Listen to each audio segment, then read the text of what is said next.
El capítulo 12 de Apocalipsis cubre 2000 años de historia. 2000 años de historia se encuentran en en este capítulo, en estos 17 versículos, y nos habla y nos retrata desde el inicio de Israel, a partir del nacimiento de Cristo, hasta la persecución final, que vamos a ver tal vez en la próxima entrevista, porque vamos a dividir este capítulo en dos partes. No podríamos cubrirlo rápido, pero es tan profundo como tú dices, que es importante tener tiempo para poder hacerlo de una forma dividida. Entonces vamos a cubrir los primeros 5 o 6 versículos en esta mañana. Es importante que sepamos, ¿verdad?, que comienza el capítulo con 2 señales. En primer lugar, la palabra señal, semellón, con S de Samuel, en el griego, implica algo que apunta hacia una dirección. Si yo voy manejando y veo una señal, una flecha que indica esto, implica que la dirección va de atrás hacia adelante, no en sentido contrario, me está apuntando la dirección. Cuando yo llego a una calle donde las flechas, una es para acá y otra es para acá, me están determinando la forma en la que yo debo de conducir la dirección de mi vehículo.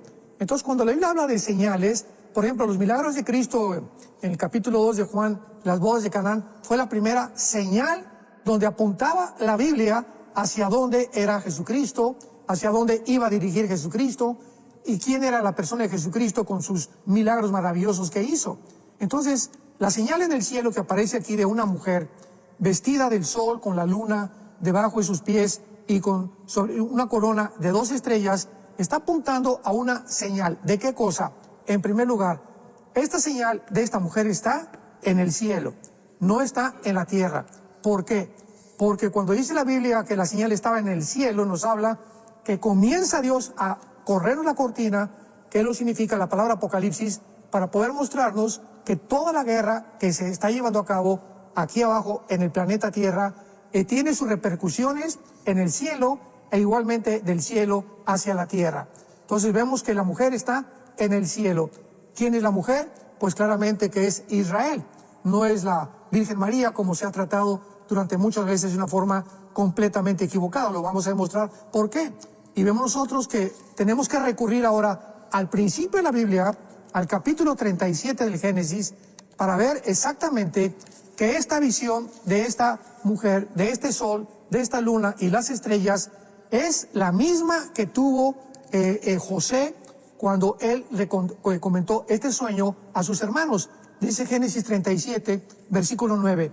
La Biblia no es de interpretación privada, y vamos a ver que la misma Biblia nos interpreta quién es esta mujer y qué simboliza lo que está a continuación. Dice Génesis 37, versículo 9. Soñó aún otro sueño y lo contó a sus hermanos, hablando de José, diciendo: he aquí que he soñado otro sueño, y he aquí que el sol, la luna y 11 estrellas se inclinaban hacia mí. Vemos que es exactamente la visión que tuvo Juan en el capítulo 12 del Apocalipsis. Y lo contó a su padre y a sus hermanos. Y su padre le reprendió y le dijo: ¿qué sueño es este que soñaste? ¿Acaso vendremos yo y tu madre y tus hermanos a postrarnos en tierra ante ti? Y sus hermanos le tenían envidia, mas su padre meditaba en esto. Entonces vemos claramente que esta visión de Apocalipsis capítulo 12 nos revela que el padre, ¿verdad?, o el sol es Jacob, la luna es Israel, y las estrellas, los 12 hijos que forman la parte de las 12 tribus de Israel. Entonces aquí está en primer lugar mostrándonos Dios a Israel en el cielo de una forma completamente alegórica, espiritualizada, pero al mismo tiempo tenemos enfrente de la mujer a Satanás. Notar que esta mujer de esta alegoría está embarazada, dice la Biblia en el versículo 2, y estaba encinta, clamando con dolores de parto en la angustia del alumbramiento. Vemos nosotros claramente no solamente el inicio del antisemitismo, la razón por la cual Israel, que aquí está de una forma descrita muy claramente, es el objeto de hace más de 2000 años de la persecución, del desprecio, de las calumnias, de los ataques del mundo en contra de esta nación y de también el grupo étnico de Israel. ¿Por qué? Veamos en Isaías capítulo 66, versículo 8, la respuesta. ¿Por qué está embarazada esta nación? ¿O por qué está embarazada, en este caso, la mujer representando a Israel? nos responde Isaías 66, versículo 8, y dice así: ¿quién oyó cosa semejante? ¿Quién vio tal cosa? ¿Concebirá la tierra en un día? ¿Nacerá una nación de una vez? Pues en cuanto Sión estuvo de parto, Sión es Israel, dio a luz a sus hijos. Entonces, vemos cómo 700 años antes de que Juan tuviera esta visión, el profeta Isaías se había adelantado a Juan. Juan venía a completar el cuadro, la pintura que había comenzado a pintar los profetas del Antiguo Testamento, principalmente Daniel, y el Apocalipsis es los pincelados finales, o las pinceladas finales del apóstol Juan. Entonces, aquí nos muestra claramente que es de Israel de donde nació el Mesías. Esta mujer representa a Israel, estaba embarazada. ¿Quién va a nacer? Va a nacer el Mesías. Y lo podemos ver en diferentes versículos de la palabra de Dios. Por ejemplo, dice en Juan 4:22, Cristo, la salvación es de los judíos. En Isaías capítulo 54 encontramos también otro versículo muy claramente que nos muestra de dónde viene precisamente la salvación de Dios, de Israel. Así que en Miqueas dice la Biblia: Belén Éfrata, para ser la más pequeña de las aldeas de Judá, de ti vendrá el que será el Señor en Israel. Entonces vemos cómo toda la Biblia, juntamos las piezas de rompecabezas y podemos armar un cuadro un poco más claro para que podamos entender. Porque lo que se necesita aquí es entendimiento. Y el entendimiento nos da la misma palabra de Dios. Entonces, el hecho de que Cristo haya nacido de Israel es el simple hecho por el cual el dragón, Satanás, desde el momento en que iba a nacer Cristo, como lo retrata aquí el capítulo 12 de Apocalipsis, apareció otra señal en el cielo, un gran dragón escarlata que tenía 7 cabezas, 10 cuernos y en su cabeza 7 diademas. El dragón está enfrente de la mujer. La mujer es Israel. El diablo está esperando para impedir que nazca el Mesías. ¿Por qué? ¿Qué conocimiento tenía el diablo para poder comenzar a atacar a Cristo desde que nació? Al caso que José y María tuvieron que huir a Egipto cuando vino la persecución, luego Herodes quiso matar a todos los niños, es porque en Génesis 3:15, la primera o el protoevangelio de Dios nos lo muestra muy claramente. La semilla de la mujer iba a destruir en la cabeza a la semilla de Satanás, y la semilla de Satanás iba a herir en el calcañar o en el talón a la persona o a la semilla de la mujer. Entonces, este hecho de que desde el principio del nacimiento de Cristo ya haya Satanás tratado de destruir a Israel, nos explica por qué el antisemitismo. ¿Qué es el antisemitismo? Bueno, pues es el odio, ¿verdad?, a la semilla. La palabra semilla viene de la palabra sera en el hebreo. Entonces, cuando vemos nosotros una descendencia donde Satanás ha continuado continuamente de impedir que naciera el Mesías, no lo pudo impedir, al contrario, resucitó el Mesías y se asustó más Satanás, pues ahora se viene con más fuerza en el siglo XXI, porque nos encontramos, somos la generación de la higuera, ya lo hemos dicho varias veces, estamos tal vez en la última generación, y el ataque de Satanás contra Israel será más ardiente, más intenso, más fuerte, más sangriento, más cruel. ¿Por qué? Porque, vuelvo a repetir, ahora él está impidiendo que Cristo venga por segunda vez a establecer su reino, y sabe que va a ser en Jerusalén. Es lo único que sabe. No sabe el tiempo exacto, pero esta es la razón principal del odio contra los judíos de parte de Satanás. Dice el versículo 3 que otra señal aparece en el cielo, ¿verdad? Porque, repito, la guerra, lo primero que el Espíritu Santo nos quiere mostrar es que la guerra tenemos que entenderlo nosotros aquí abajo en la tierra. No tenemos lucha contra sangre ni carne, sino contra potestades, principados, huestes espirituales de maldad, Efesios 6:12. Si no entendemos los cristianos que todo lo que se desarrolla aquí en el mundo es una repercusión de lo que está sucediendo en el cielo, vamos a tener que ocuparnos más en la oración. Vamos a preocuparnos más en orar que en estar buscando soluciones cívicas o soluciones ecológicas o soluciones climáticas, porque, repito, es a través de la oración a través de lo cual podemos nosotros cambiar muchas cosas aquí en el mundo. Entonces, vamos a entender por qué dice la Biblia que esta señal que aparece en el cielo es un dragón escarlata. ¿Y cómo se describe a Satanás? Esto fue escrito, repito, hace 2000 años. Con 7 cabezas y con 10 cuernos. ¿Qué representan estas 7 cabezas? Los 7 imperios que desde el principio de la humanidad Satanás ha usado para tratar de destruir a Israel.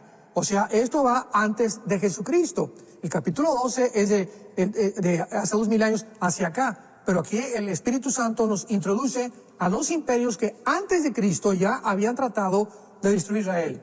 ¿Cuáles fueron estos 7 imperios que han tratado a través de la historia de destruir Israel? En primer lugar tenemos al imperio egipcio, el imperio asirio, el imperio babilónico, el imperio medo-persa, el imperio griego y el imperio romano, que fue el 6º.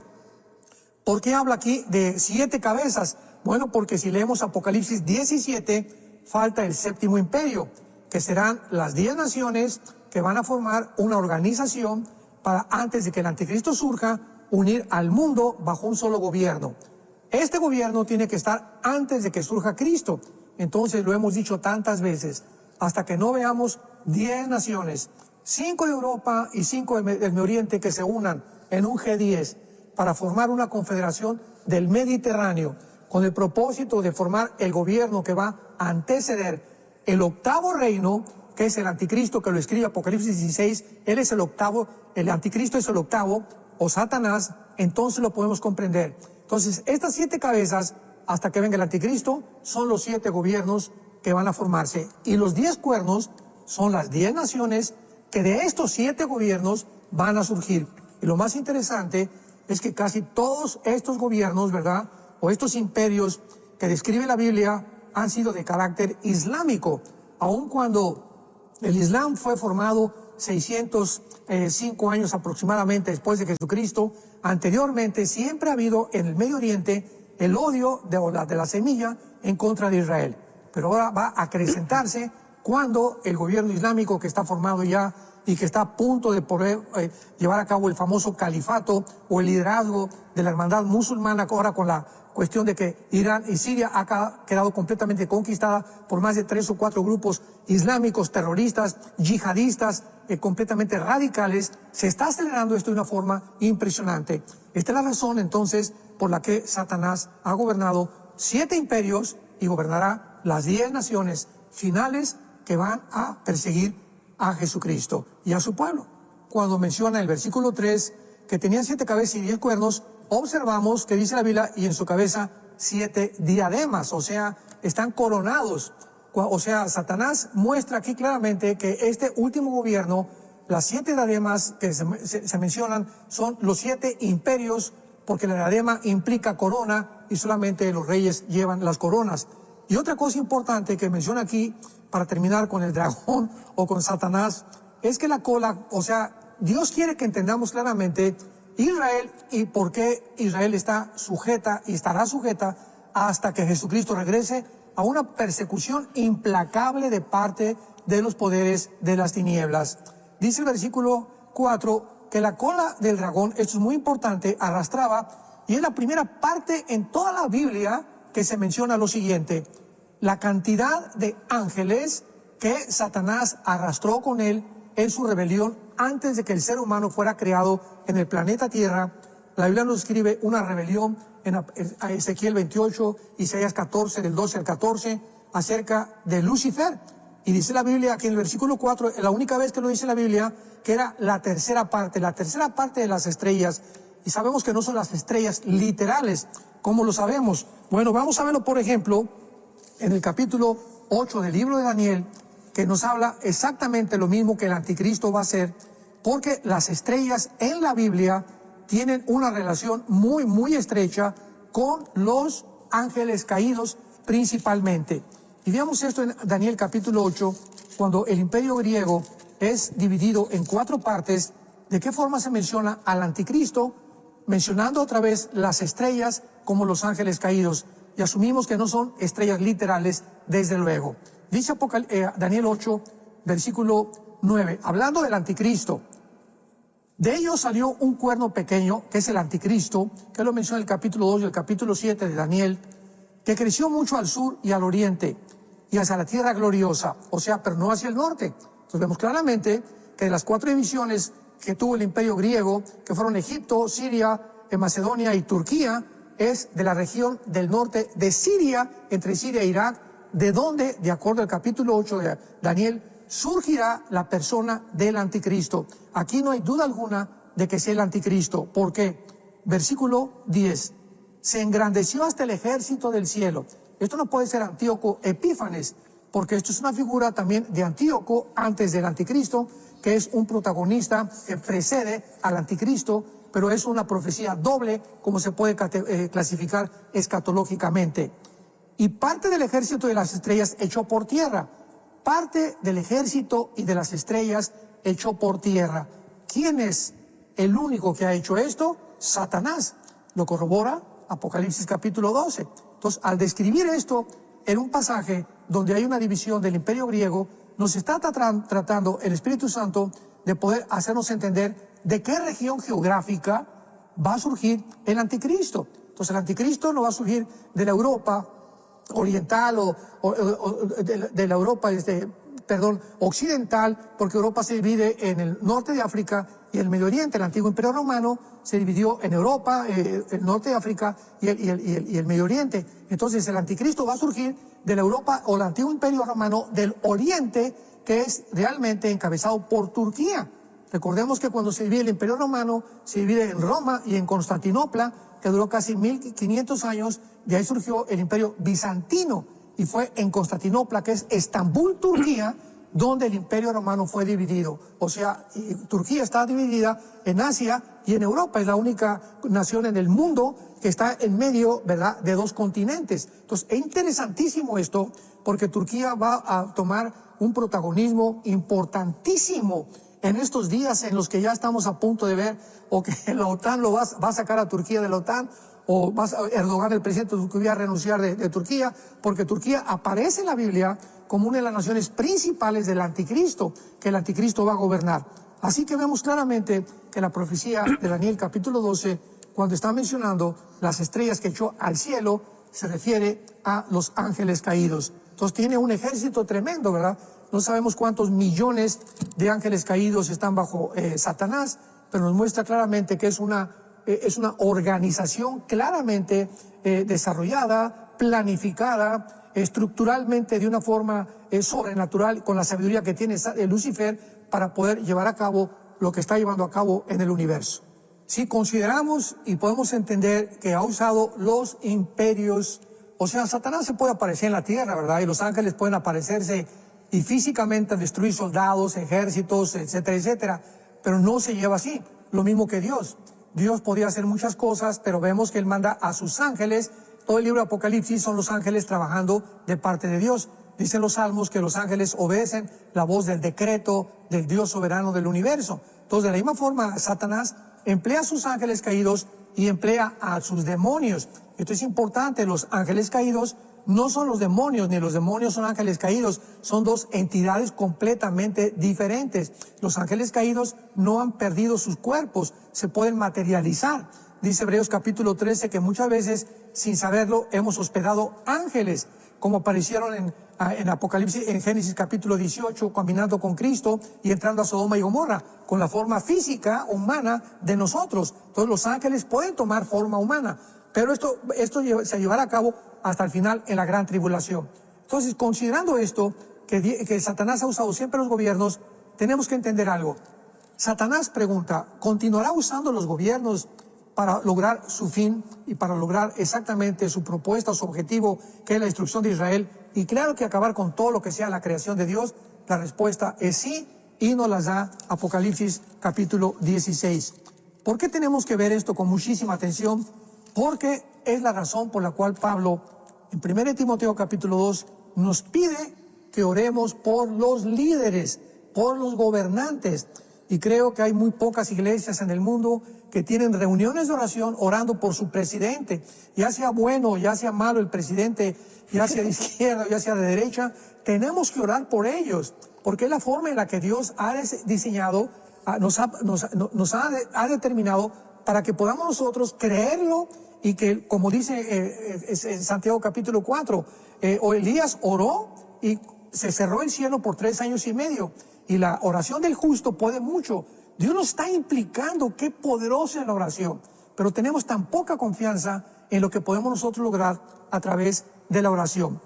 Y dice, por ejemplo, aquí en Apocalipsis capítulo Estamos viendo el capítulo 13, donde surge el anticristo, que va a poder determinar exactamente qué es lo que va a hacer, porque va a ser adorado por el mundo, va a comenzar la persecución, va a tener a un aliado que se llama el falso profeta, que es el que va a ser el ministro de propaganda.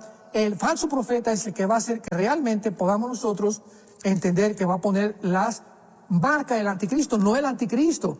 Va a ser el falso profeta el que va a mandar marcar a la gente. Pero en el capítulo 16 de Apocalipsis vemos la guerra del Armagedón, la acción del mundo espiritual que ya ha comenzado y que culminará en la Tercera Guerra Mundial. Versículo 14. Veamos el versículo 13 para entenderlo. Vi salir de la boca del dragón y de la boca de la bestia y del falso profeta 3 espíritus inmundos a manera de ranas. Son espíritus de demonios, no de ángeles caídos, de demonios, que hacen señales y van, escuchemos, a los reyes de la tierra, a los líderes, a los presidentes de todas las naciones, a los dictadores, a los zares, a todos aquellos que tienen a cargo el liderazgo de una nación, van a ser completamente atacados por los espíritus de demonios en los tiempos en que estamos viviendo. Yo hace 2 o 3 días le comentaba a Marta, mi esposa, que yo estoy convencido que este ataque, esta invasión, esta posesión demoníaca ya se está llevando a cabo actualmente en el mundo.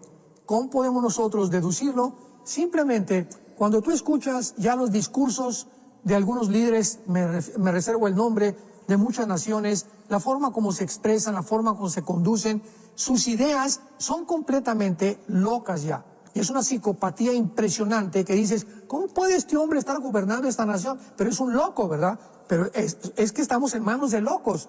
Y esta locura, ¿quién la está produciendo? Los demonios, sin que ellos lo sepan. Y nosotros, al saberlo, ¿qué nos queda? Orar por ellos. Tenemos que entender eso. Tenemos que ser hombres, mujeres de oración, que tener reuniones de oración cada vez más y más amplias en nuestras iglesias, convocar a los cristianos antes de cada prédica, que los pastores podamos dar una oración por nuestro líder, por nuestro gobernante, repito, sea el que sea, para que pueda Dios actuar.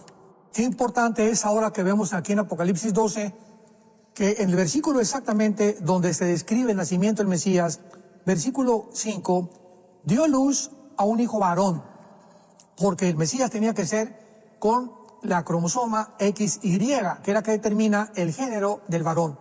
Las cromosomas XX determinan el género de la mujer. Entonces, el Mesías tenía que ser varón, forzosamente. Y dice así, regirá con vara de hierro a todas las naciones, y su hijo fue arrebatado por Dios y a su trono. En el versículo 5 encontramos 2000 años en un solo versículo de diferencia, desde que nace Jesucristo y después cuando es arrebatado para Dios y su trono. En un versículo hay 2000 años de división y de diferencia entre una sentencia y la otra sentencia, entre una oración y la otra oración. Ahora, cuando entendemos esto, entendemos el nacimiento de Cristo, que dice la Biblia en Lucas capítulo 1, que la Virgen María estaba embarazada, ella tenía miedo del embarazo, porque pues la iban a acusar de adulterio. José y ella estaban desposados, no estaban todavía en una unión legal, civil, ante las autoridades de Israel. Y entonces el ángel se le aparece a María, Lucas 1:31, y le dice, María, no temas, porque has hallado gracia delante de Dios.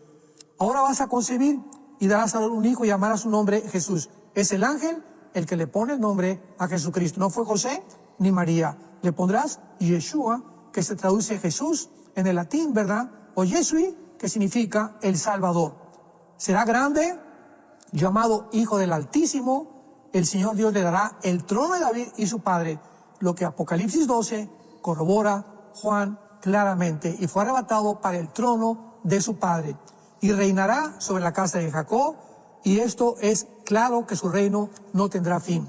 Otra vez el ángel le dice, va a nacer, y te describo qué va a hacer cuando nazca y qué va a hacer cuando termine. Describe otra vez todo el reinado de los 2000 años de iglesia, y aparte el milenio o el reino mesiánico que le corresponde a Jesucristo reinar junto con el rey David, porque David estará junto con Cristo en Jerusalén, y Ezequiel capítulo 37 reinando. Entonces es maravilloso que podamos entender nosotros en 5 versículos el nacimiento de Israel.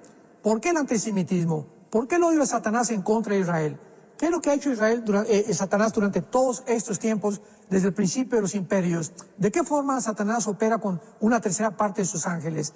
¿De qué forma Jesucristo nació? ¿Por qué nació a través de Israel? ¿Por qué es esto? Y esto es importante porque hay otra versión que están circulando de que Cristo fue palestino, ¿verdad?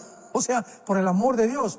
Y esto lo dijo el Papa Francisco hace poco, que esto es del dominio público, que Jesucristo fue palestino por el amor de Dios. La Biblia dice que la salvación viene por los judíos, donde fue palestino. La palabra palestino no existe. Tampoco existe ningún Estado palestino, ni jamás existió un Estado palestino. Palestino es la persona que se adjudicó el nombre porque el emperador romano Adriano le puso ese nombre a Israel, tratando de borrar el nombre de Israel. Entonces, cuando llegaron en el 48 los judíos a la tierra de Israel, no eran palestinos, ni había Palestina tampoco. Palestina era el nombre que le cambiaron a Israel. Entonces, había árabes. Y cuando esos árabes, en el 2005-2007, les dio un permiso de poder pasarse ya a Gaza para que pudieran vivir en paz y no quisieron, se adjudicaron el nombre de palestino porque la palabra realmente es filisteos. Los que ocuparon en la zona geográfica de la Gaza actualmente fueron los filisteos, pero no hay tal cosa como palestino. Cuando una persona dice palestino, por el amor de Dios, eso no existe. Esto es algo completamente inventado. Así que son árabes palestinos, pero no existe la palabra palestino. Esto es importante también porque cuando conocemos la Biblia la podemos defender.